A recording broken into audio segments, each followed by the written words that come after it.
As I said, that everything is under the terms and conditions of the contract of carriage, which is evidenced in the bill of lading. So, any deviation from the contractual terms and conditions is called a deviation, and it is considered a breach of contract, and the consequences are very severe. This is as per the Hague-Wisby rules also. What is the meaning of deviation? It is meaning that anything that is not done as per the terms and conditions of the contract of carriage, and more importantly also as per the normal customs of the normal ship operations and normal shipping business. Anything that is not done either of them, it is a deviation. So therefore, deviation is meaning that you are supposed to follow the shortest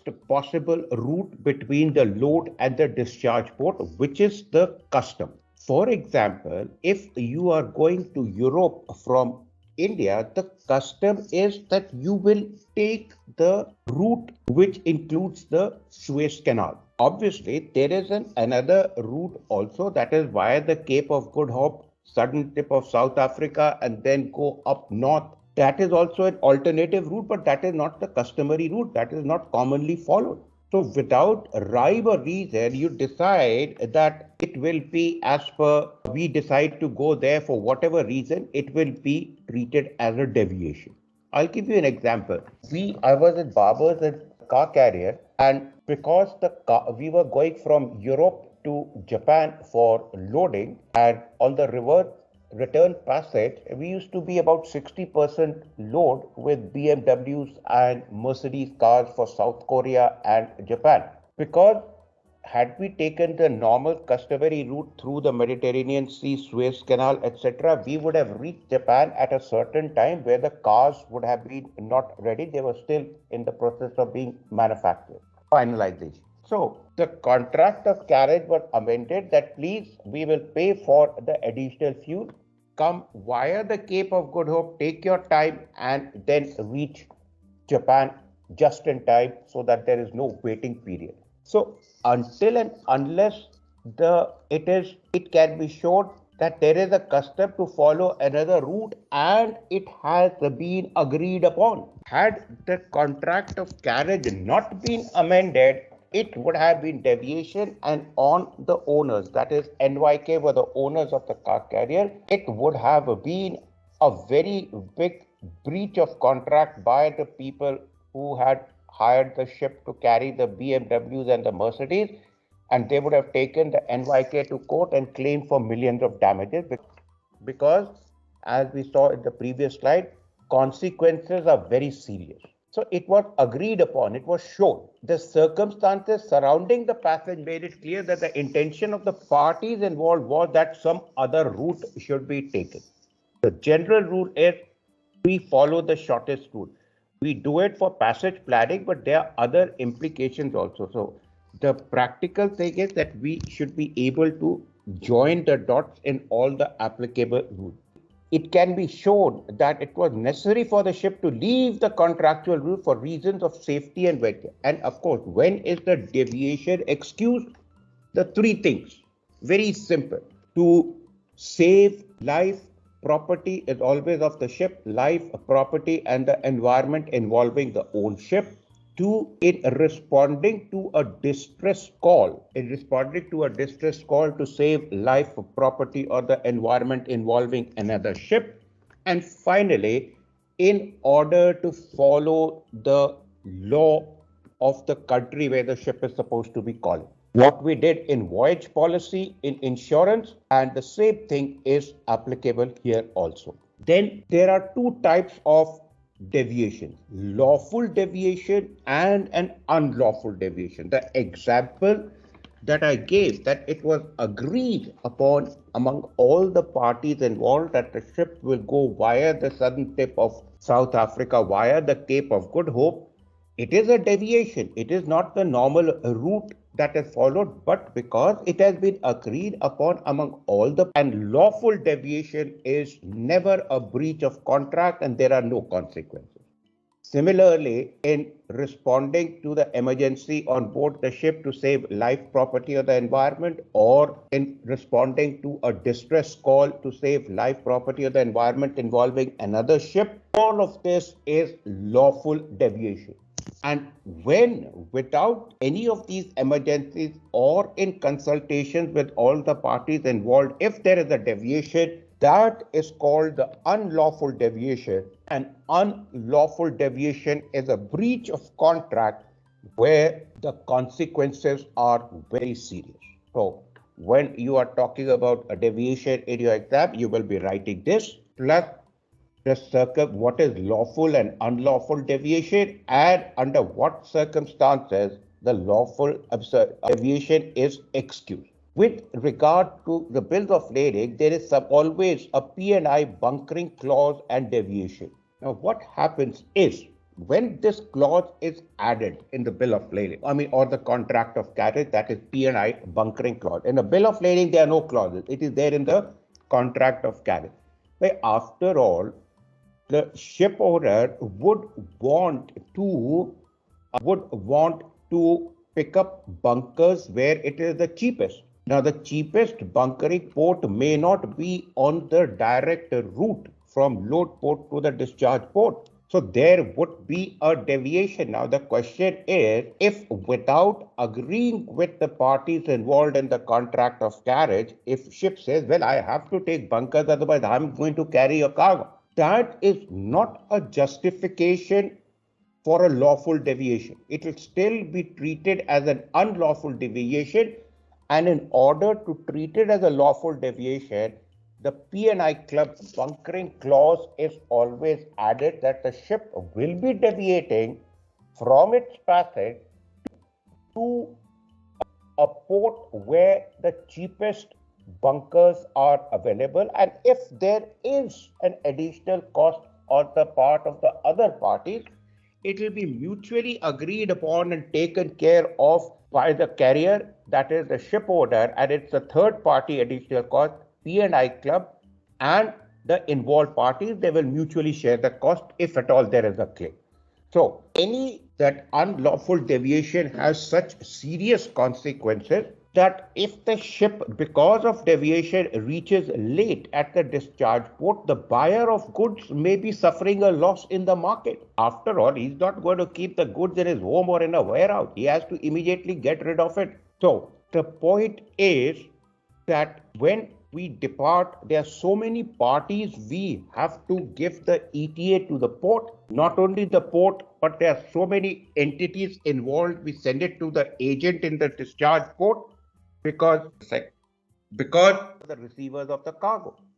So they have an approximate time of arrival, estimated time of arrival, and it's a known thing that, okay, it cannot be 100% down to the minutes, the ETA, it can be altered, but not if the change in ETA is phenomenal. The investigation starts from the parties involved that why the ship was delayed, was there a deviation caused, that we need to take the carrier to court.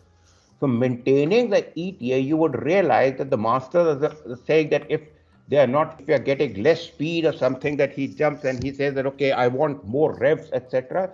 The importance of ETA, because it should not lead to a conclusion that a deviation, unlawful deviation, has been caused. Are we good with that? Equally important is that simple failure to commence loaded voyage and proceed as quickly is not a deviation in a legal sense. Now, next week, the first thing on Monday, we will be doing the note of protest and letter of protest.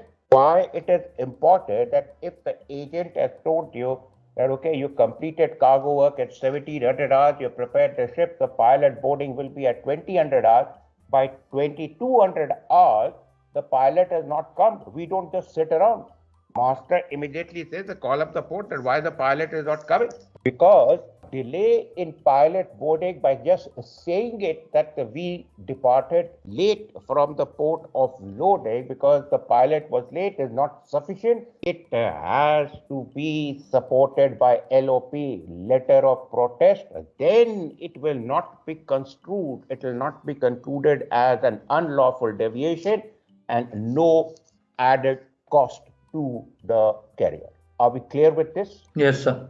Okay, now that completes the thing about the bill of lading part of it. Now, a very common thing which is asked, explain the documentary credit system, the advantages, etc. The way we are going to discuss it, make sure you are writing or drawing the block diagram, step 1 to step 10, and that is in the simplest way it has been conveyed to you in your reading material. The February reading material, you are getting it today, and I will be sending it. I was a little unwell yesterday. I could do it yesterday as promised. Now, can you see the blank slide?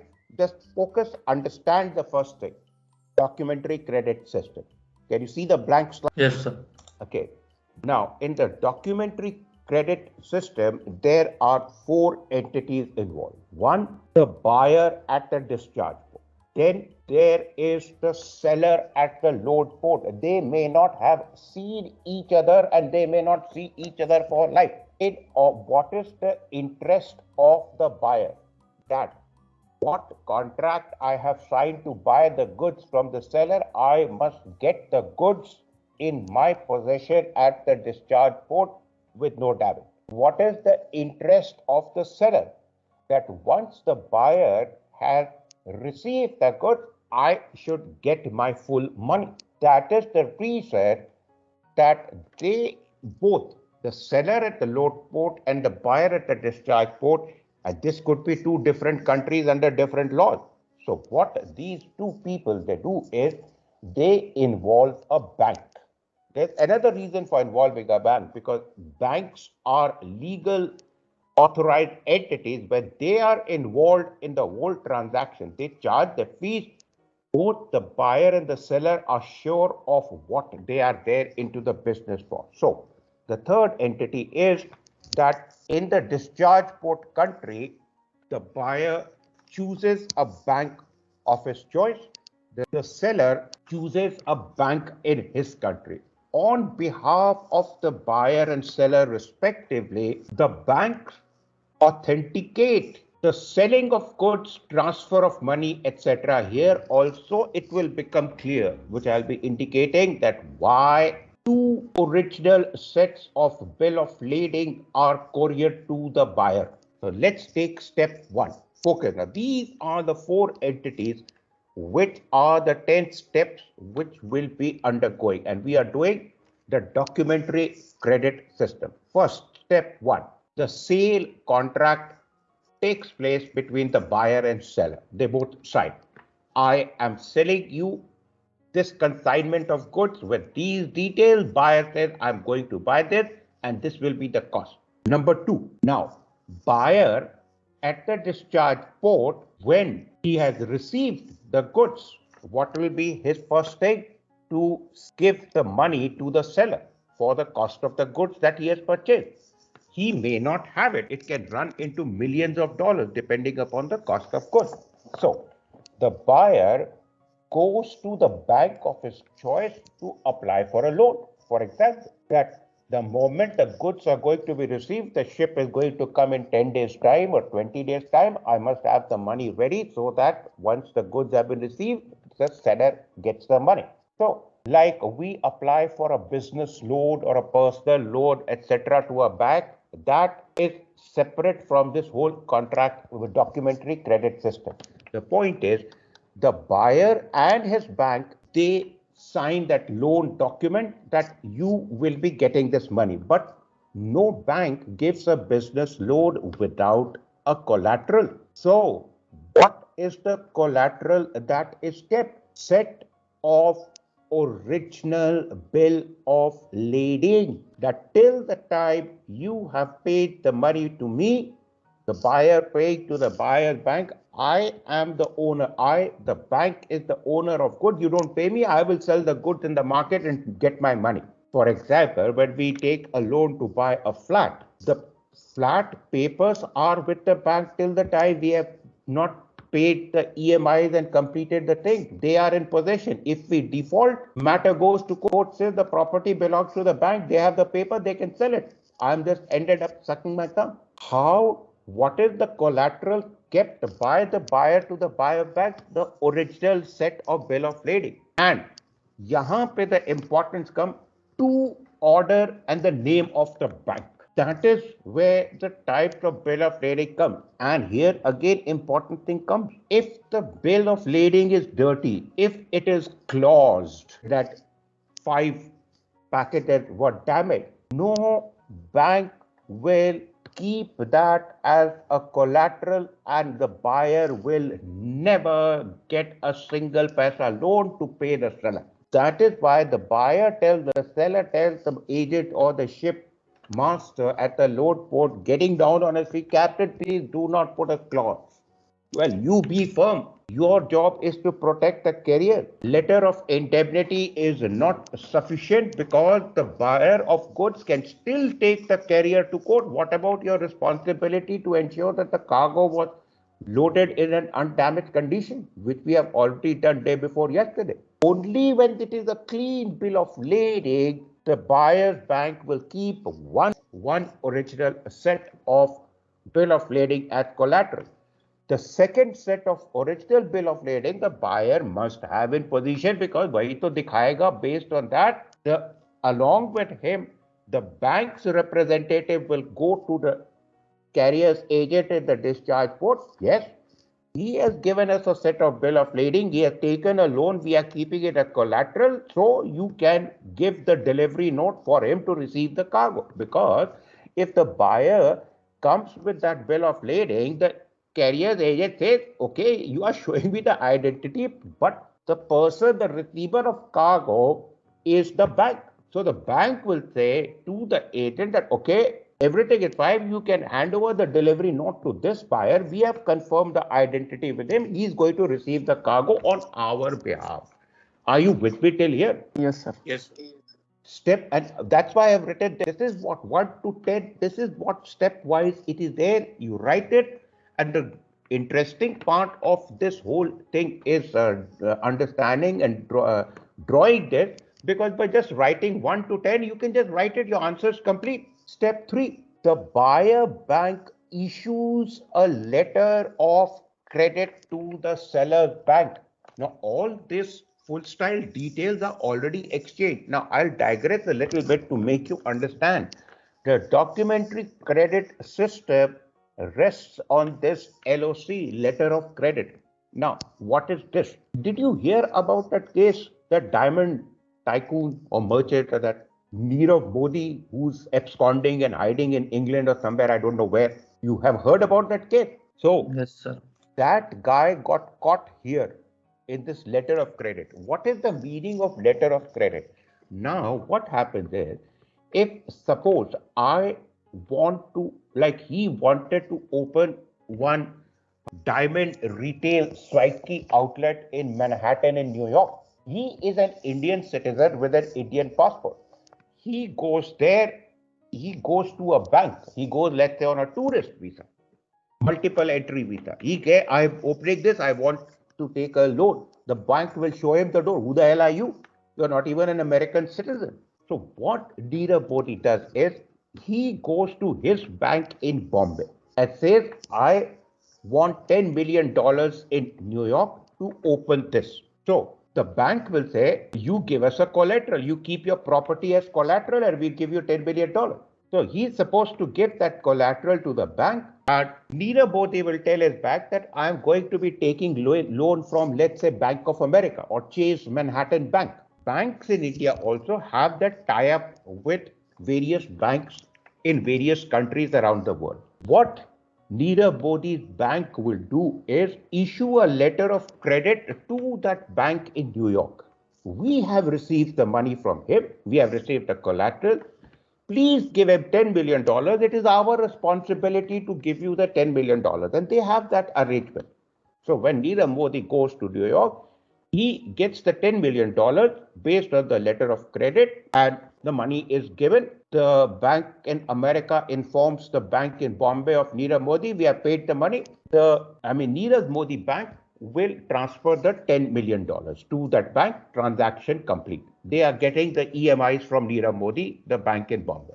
Why he got caught was that he used to bribe, he chose one very small outlet of Punjab National Bank in Bandra, and he sent his executive and at the assistant manager level in that small branch, along with 4-5 clerical people, they used to give them crores and crores of bribe that don't ask for collateral, we will pay you the money, this is your bribe.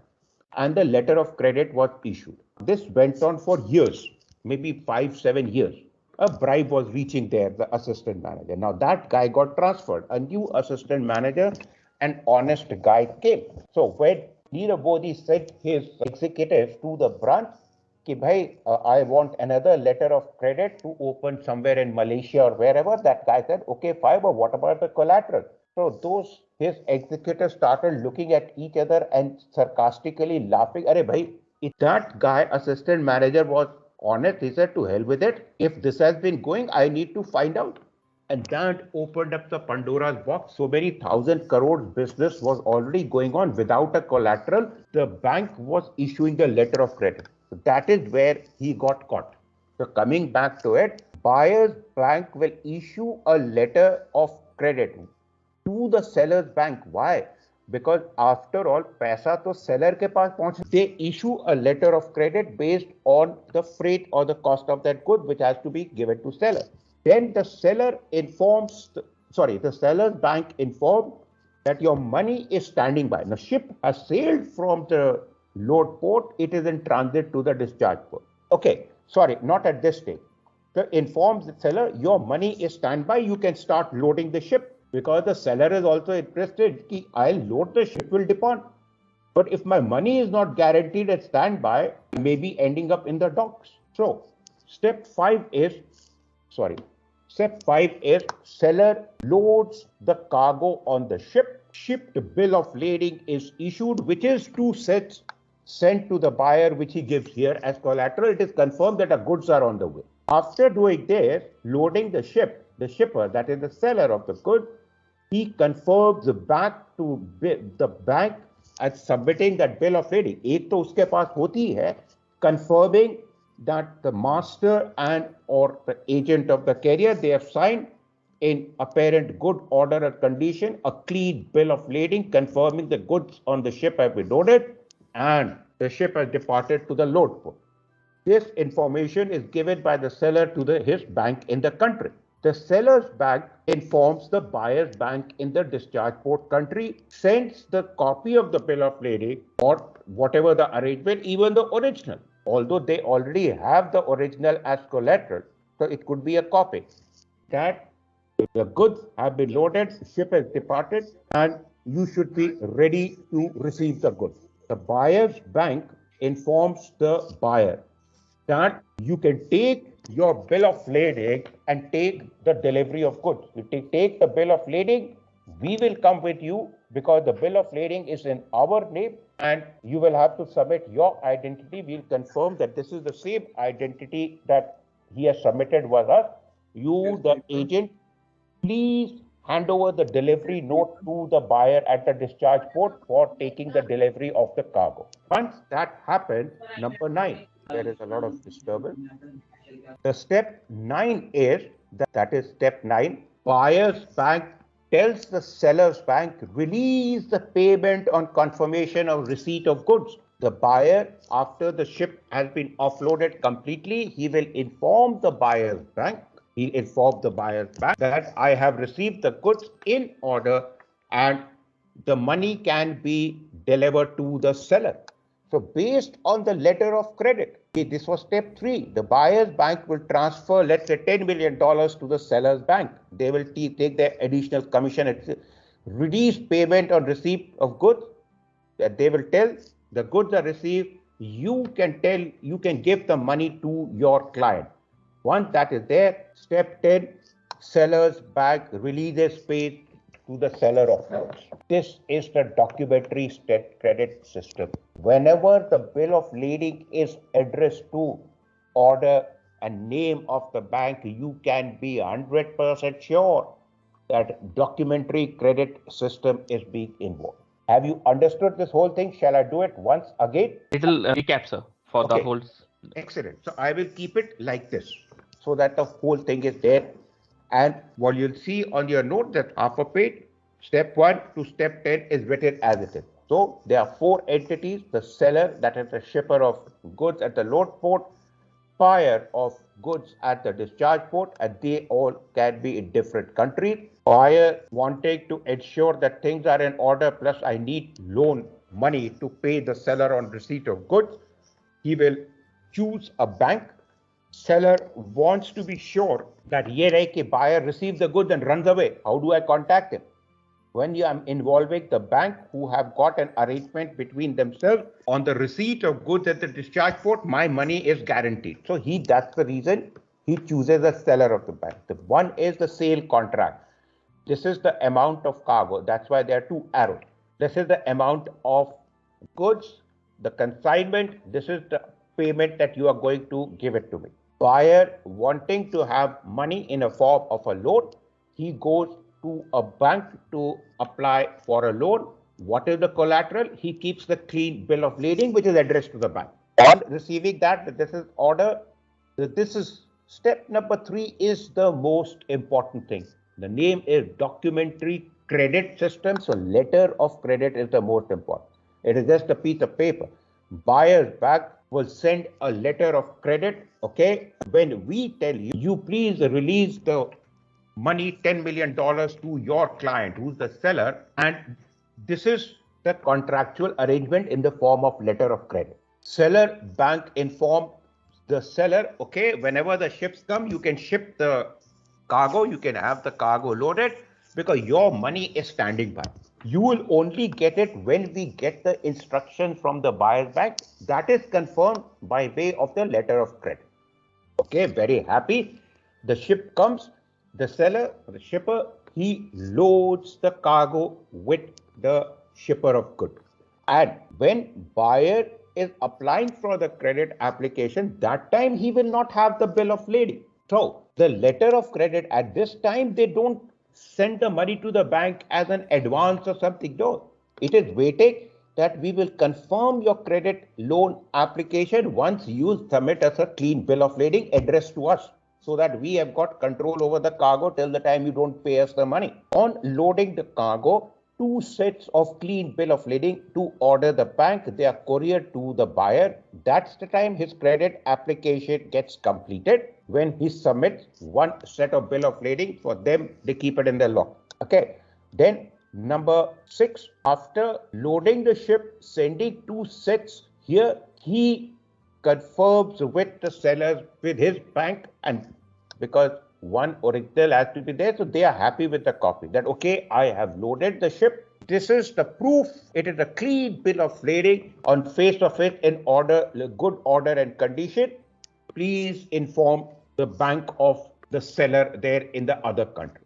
So number 7, with a copy of that, they said that, okay, confirm shipment, and they confirm that copy sent by courier or electronically scanned, that the original bill of lading which he had submitted to complete the credit application as a confirmation that the goods have been loaded. The copy and the original we confirm up till now the things are in order. Buyer's bank tells the buyer, you can take the delivery of cargo. The cargo has been loaded, and please inform us when you have received the cargo to your satisfaction, because we will have to release the payment to the other guy's bank in that country. So release doc the buyer to take delivery. The buyer confirms. He cannot run away, because the importance of the letter of credit is this bank and this bank have legally got joined. Only when they have got joined, the seller's payment is guaranteed. If he comes to know from the carrier's agent that we have delivered the goods and he has not received the payment, He doesn't have to go and chase him. He will just go to the bank. After all, he's paying the commission to the bank will run after this bank that you have issued the letter of credit, and that's how I got the client. Where is the money? So that is also the reason advantage of involving the bank. So when the buyer confirms that I have received the goods based on this letter of credit, buyer's bank will tell the seller's bank that release the $10 million what the letter of credit was for. I had sent you in step 3. Seller's bank cuts the commission, release the payment of $10 million, which is there in the sale contract to the seller.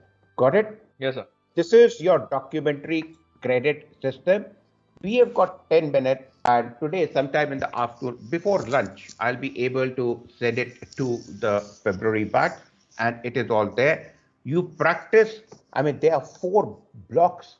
Only thing that you have to, logically, there are 10 steps, 4 blocks. What will be the movement? Every arrow is one-sided, except this is two-sided, the sale contract. My thing is, you take my audio and video, just go through it. Once this diagram is in your mind, the documentary credit system is in your pocket, you don't have to memorize anything, you just have to do that. So one question, sir. Please go ahead. So this seller which is giving to the seller's bank, this BL, he is giving 2 original copies, correct? The 2 originals. No, seller, see, there are 3 sets of original which is there. Yes, 2 sets of original are sent to the buyer by the courier. Why? Because one original set he will submit here, one original set he has to keep it with himself to take the delivery of cargo. One set remains with the seller. The carrier only has a copy of it.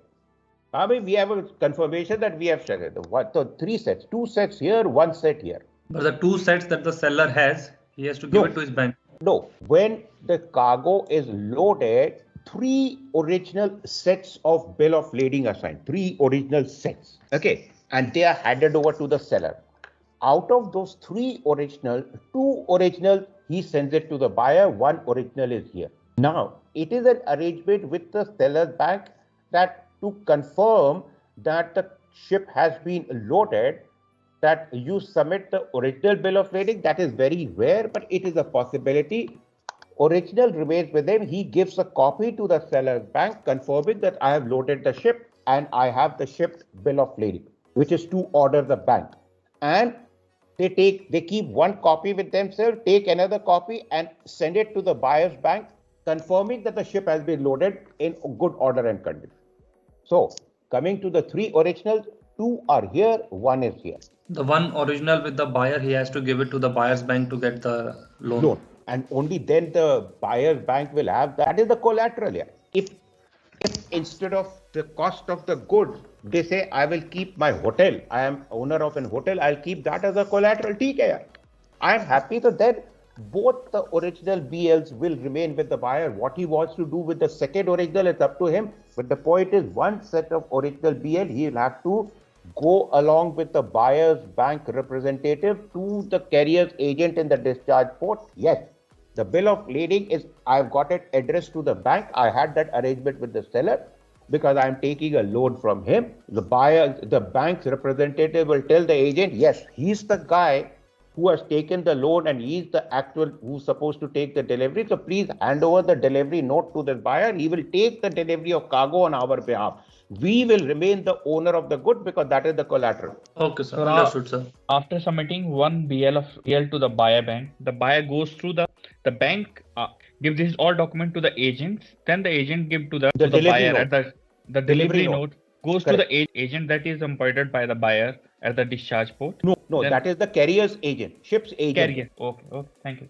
Because agent का main काम believe भी वो cash to master ship शैडर वो सब तो फालतू fund का work है. मेन वर्क ये होता है एजेंट का for release of the cargo for if required. अगर टाइम लगेगा, there are too many small packages, so I need a mate's receipt to make the BL later on, etc. वो सब main काम होता है उसका एजेंट का. Sir, if buyer is not taking loan, then how this sequence will go? Okay, then the documentary credit system is not applicable. He says, okay, sale contract. The seller will say, before I load 90% of the cost of the cargo, you deposit in my bank, only then I will load the ship. So he deposits 90% in his bank, he loads the ship, sends him 2 sets of the 2 sets, Hamisha, always. One set he will keep it with himself till the time the whole transaction, the sale is complete. One set he will go with the ship's agent in the discharge port. But this is I need the delivery of cargo. Take it. I am happy. Remainder 10% given to the sellers. There is no question of involving the bank. In that case, instead of a BL, he'll have a CWay bill. Yeah, my payment is guaranteed. Yeah, so क्या document of title? ठीक है, पैसा भेज देना है. Got it? That's how you join the dots. Practice this diagram. I'll just mute my audio and video for 5-7 minutes till 10 o'clock. We are there. Tomorrow onwards, I'm going to start on the charter parties. I've got 2 lectures tomorrow and 1 lecture day after tomorrow. I think I should be able to finish the entire commercial law this week. Maximum 1 more lecture on Monday. Then I'll spend 2 lectures on MSA. But before that, I will go to the very important thing, letter of protest, note of protest. So you have followed this whole documentary credit system. It is very easy to understand once you understand the logic. Got it? Yes. Great. I'll just see it 5 minutes and then we'll knock off for the break. Doubt है वो full syllabus है पूरा उसके Absolutely. But you are from the February batch? Yes. Okay, you wait. That is the full syllabus. You keep it aside. But what I'll be sending you as my own note, that will be more than sufficient. You don't worry on that.